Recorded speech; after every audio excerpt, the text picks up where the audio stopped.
Good day mga boss. Sasagutin natin ngayon ang isang katanungan tungkol sa rejected daw ang application niya sa KYC. So, nag-research tayo tungkol dyan. Ito.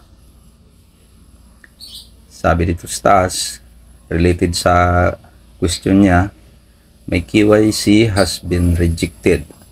What should I do?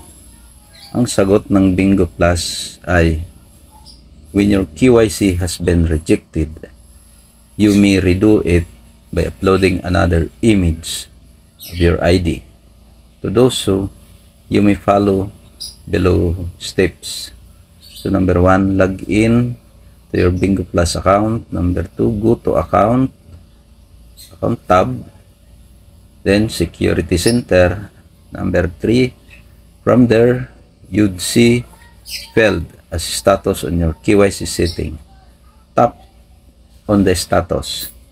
So, sundan nyo lang ito hanggang nito sa baba. Number 4, then tap invalid ID, click to renew button.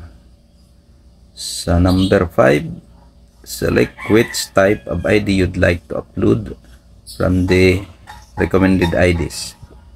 Take a picture of your ID or upload directly from your gallery. Lastly, tap on the upload buttons.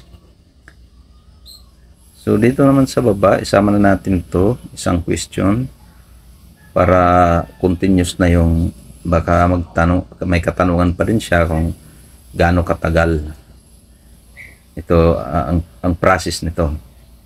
So how long does the KYC verification process take? Ang sagot ng Bingo Plus, the KYC verification process typically takes 24 hours. However, it may take longer during peak times. Peak times yung maraming maraming activity o nag-apply ng o nagsa-sign up. Ganun yun. It may take longer during peak times. You will be notified via SMS once your documents have been verified.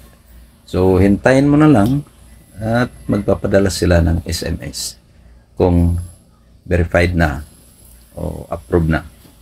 So, ganun lang. Sundan nyo lang to doon sa app nyo. At sana nakatulong ito sa ating mga Bingo Plus player. Maraming salamat. Paki-share para malaman ng iba. At paki-subscribe na rin. At paki-hit ng notification bells para updated ka sa susunod kong video. Thank you.